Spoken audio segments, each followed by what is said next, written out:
In to 7-Eleven right now. My hair looks like shit. I got 10 minutes until we do this diet consult, and I've got to get a battery for the mic that I'm using because this one doesn't work.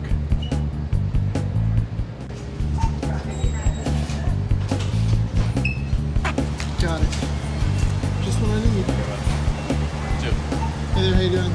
So, got the batteries, and now I am rushing back to install this battery into the mic so we can get some proper sound.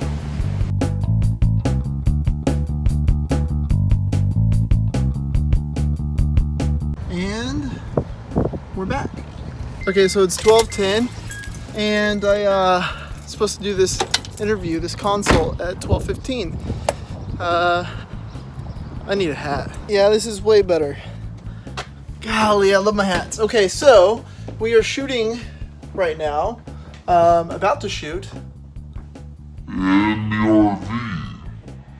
I am currently cleaning up. I'm shooting with an iPhone 7. Got these batteries for my little Rode mic that's gonna go right there.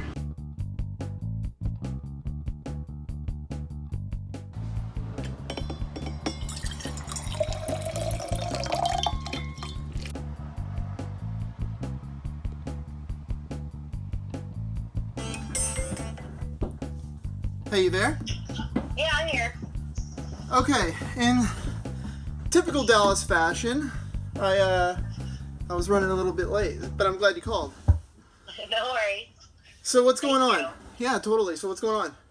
So yeah, we have a French Bulldog. He's about 1. He just turned 1. And he's had some allergies here and there, but right now, in between his paws are getting very red and inflamed.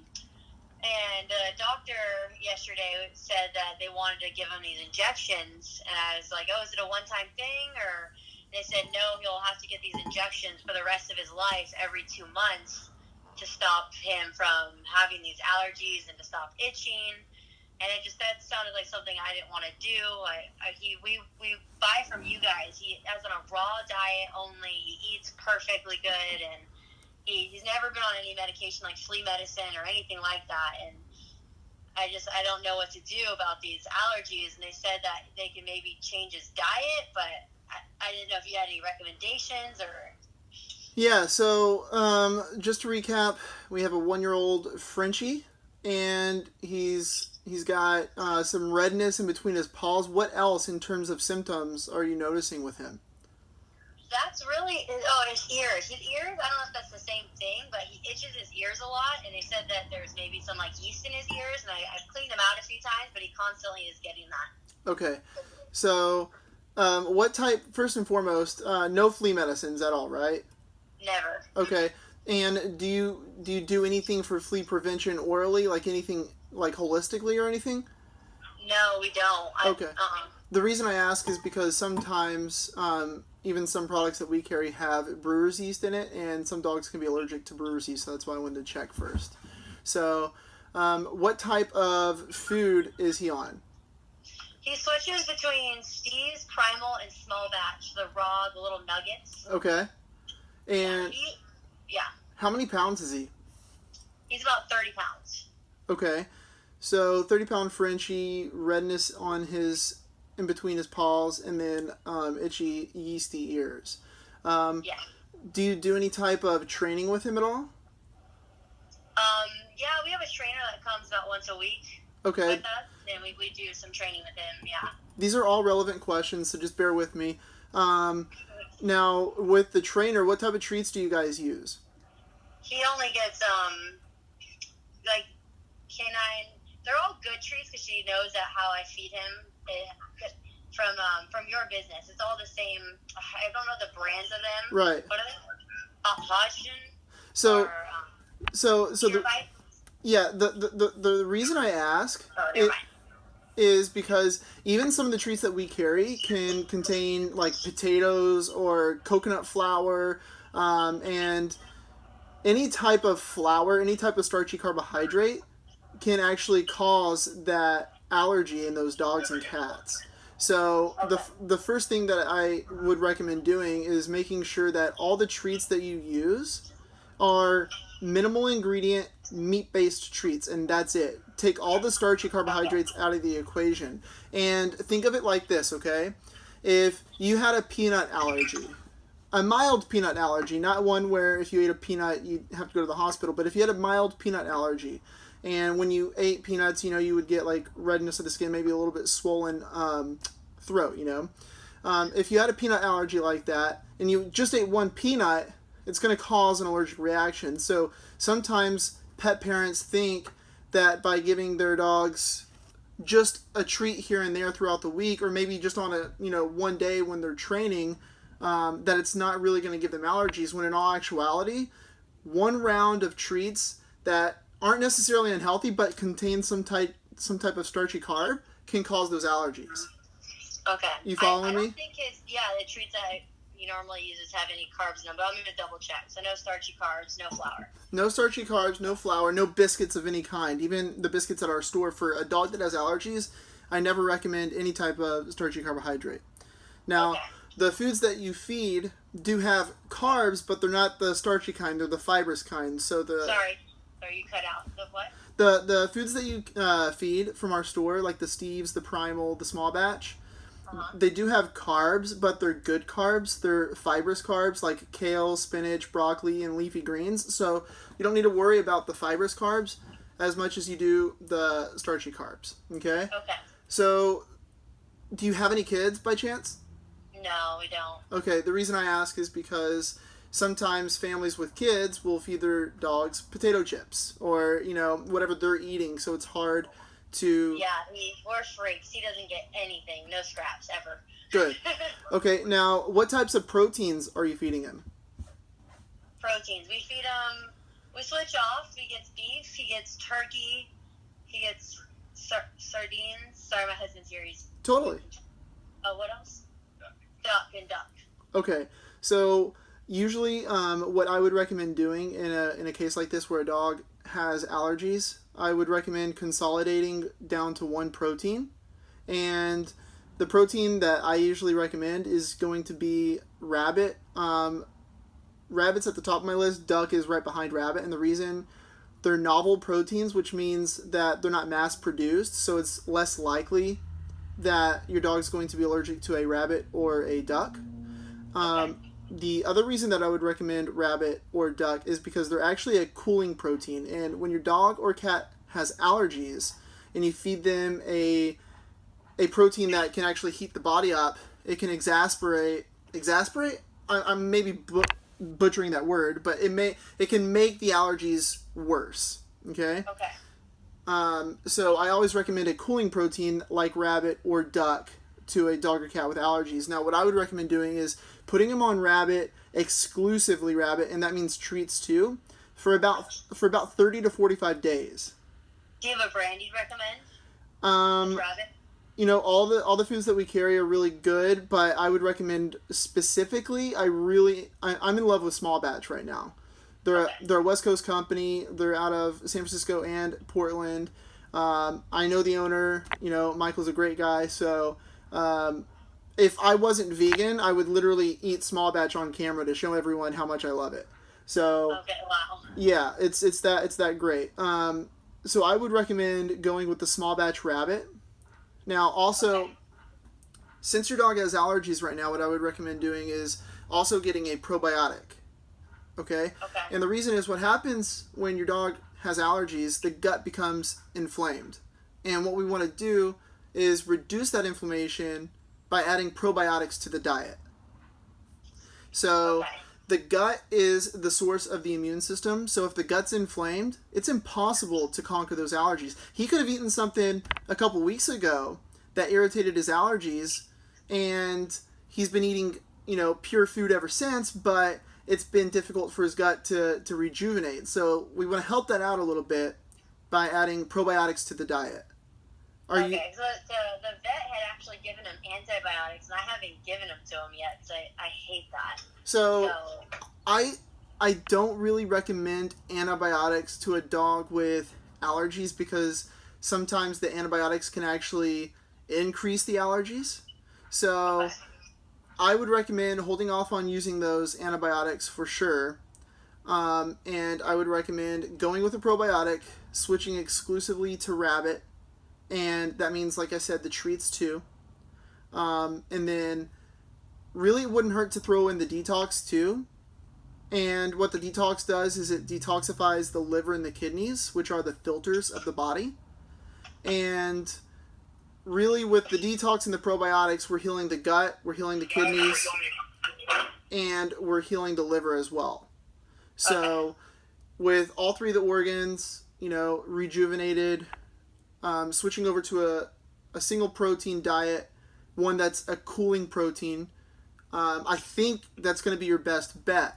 Now, when's the last time you gave him a bath? He had one yesterday at the vet.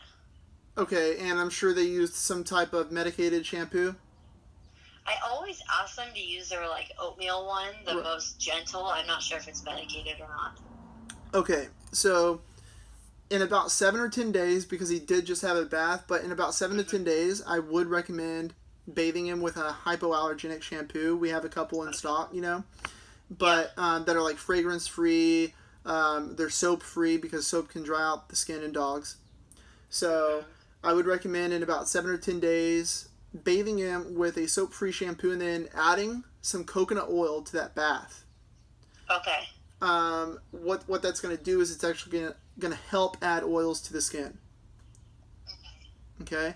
So now that we've discussed the single protein diet rabbit, we've discussed the probiotics and the detox, we're gonna bathe him here in about 7 or 10 days with a hypoallergenic shampoo, add some coconut oil. It's definitely not gonna hurt things at all if we add some coconut oil to the food too. You know what, I do actually give him, I get these dried carrots from a company in Germany, and I mix it with coconut oil and some water. Okay. It's just pure carrots. They're made for dogs, so he does get that.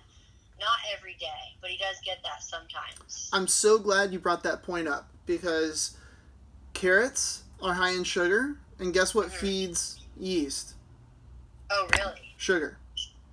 Okay. So that's the reason we like to stay away from starchy carbohydrates, because they convert to sugar in the body and they feed yeast. Okay. So what we want to do is minimize the amount of starchy carbs and sugary carbs. I guess I should have added that earlier. So potatoes, sweet potatoes, carrots, most root vegetables are going to be sweet, so I'd stay away from the root vegetables, for the time being. But definitely I would not recommend adding any type of dried or pureed sugary vegetables. Okay? So that can also contribute to the issue. A big thing that we never really talk about with our customers is water too. Water plays a big, important role in your dog's health. So I would recommend trying to find a water store near you. I go to one right up the street from our store, and I really would recommend getting an alkaline water for your dog, especially at the very least until he heals up from these allergies, because the tap water, I don't know if you feed him tap water, it's not good. It's we're actually water freaks, so that's actually what my husband does. So he gets very nice alkaline water and all. Good for you guys. That's awesome. A lot of people aren't hip to the fact that their water that they're drinking is filthy. Yeah. So that's awesome that you guys know that. Great. Okay. So no carrots. Okay. But awesome. Just everything we're putting into the body right now, besides the prepackaged raw food, it needs to be exclusively rabbit. No. I mean, vegetables are good at times, but right now, I would focus on filling that puppy up with meat. Okay. And I wouldn't really worry. I think if you take these steps, then I think in 30 or 45 days, we're going to have another phone call and you're going to say it worked. Yeah. I hope so anyway, because I'm going to be posting it. Yeah, no, I'm going to keep you posted about what's going on. See, I was not a fan of giving him these shots and all this crap, and it didn't make sense to me. Yeah. I mean, dogs are intelligent. Their bodies know what to do. And if you give them the proper tools, they will utilize those tools and they will heal themselves. And those tools are food. The proper food, the proper diet. Yeah. Yeah. Do you recommend doing, because I've never given him any flea medicine, you do natural stuff for him? Yeah. Should I be buying that? You They can't. told me that the number one cause of allergies could be fleas. Right. They have said that I didn't have any flea medicine. So, yeah, they want everyone on a monthly flea preventative because Yes. it's $30 a pop and it's predictable income for them, and it's insane because think about it like this. Like they talk about, those vets talk about how dogs and cats are allergic to fleas all the time, right? And think about it like this. So oftentimes a customer will come in and be like, yeah, the vet said my dog's allergic to fleas. And if you think of it like this, if you were to get bit on the arm by an ant, it's going to itch, right? Yeah. Now, what about if you get bit by 6 ants? It's going to itch even more. And then what about, let's call it 15 ant bites on your left arm? What's going to happen? It's going to become very inflamed. You're going to have to put some topical steroid cream on it, and you're going to be itching for a week, right? Mm-hmm. But what happens when we take our dogs into the vet immediately assumes that the dog's allergic to allergies, when in all actuality, the dog's just itching because he got bit by fleas. Yeah. But they throw the allergy thing out there because they want you on a monthly flea preventative. And if you're on a monthly flea preventative that's insecticide based, what that's doing is breaking down the immune system and making your dog more susceptible to illness in the future. So, I've never seen a flea on my dog ever. Don't use flea preventatives. Let's be reactive, not proactive to that issue. The industry tells us to be proactive and give our dogs insecticide-based treatments to prevent fleas. And it's the most ridiculous thing in my opinion, because most dogs, first off, some dogs anyway, don't get fleas at all. Mm-hmm. So why on earth should dogs that aren't getting fleas be on flea preventatives? And secondly, it's insecticide. It's poison. So it's just crazy. It's ludicrous that they're actually prescribing that junk. I agree. Do you have something that I should buy, or do you think it's just keep them clean? Keep them clean. If you don't have an issue with fleas right now, there's no sense in me recommending a product. If that time does come and you notice a flea or two, what I would recommend doing is getting them in the bath. And then if it becomes a persistent issue, then you can look into buying a flea preventative. But there's no reason in me selling you a flea preventative when your dog doesn't have fleas. Exactly. Okay. Yeah, for sure. Awesome. So I'm going to come buy some single protein diet rabbit, small batch, add some coconut oil with his hyperallergenic soaps, stop his carrots, no carbs at all, same treats, continue giving him his alkaline water, and try that for 45 days and go from there. Straight up. If you go to a local coffee shop, wherever you, I know a coffee shop that, hands out milk bones, and just be very, very careful, because one treat, one thumb-sized treat can cause those allergies to break out. And, when we're talking again here 30 days from now, I want to be sure that we were only on an exclusively rabbit diet. Okay. But yeah, I do recommend the detox. It's $15, and some probiotics are going to be $20. Those are going to help. Oh, yeah, the detox. And you sell that? Yeah, the detox blend and the probiotics. Okay. I'll text it over to you right now as soon as we're off the phone. But awesome. Thank you so much for taking your time. This is super helpful. Totally. And then here in about 28 days, we'll touch base again. I'll be texting you to see how things are going, and feel free to text me if you have any questions, comments, concerns. I'm happy to help. But don't freak out. We got this under control, and I think we're headed in the right direction. Yeah, I do too. Thank you. Thank you so much. All right. Talk to you soon. All right. Thank you. All right. Bye. Have a good day. Bye. There you have it, everyone. Super stoked about that diet consult. I nailed a lot of good points, and I think that if you or your dog or cat have allergies, you should definitely be looking into your diet. Let's recap, okay?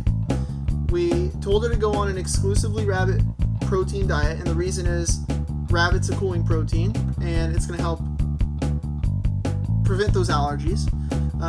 We recommended a probiotic because if your dog or cat has allergies, the gut becomes inflamed, and we want to decrease that inflammation with probiotics. We recommended the detox formula because the detox formula is milk thistle and dandelion root, which help detoxify the liver and the kidneys, which are what?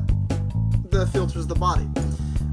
So exclusively rabbit, probiotics and detox, drinking that alkaline purified water, and making sure that we keep that dog clean and fresh with some coconut oil baths. If you guys have any questions, please reach out to me. I would love for you to subscribe to my channel and leave me some comments below. I would love to engage with you guys as well. This is Dallas Wottlin with Local Pet Market, and I am signing out.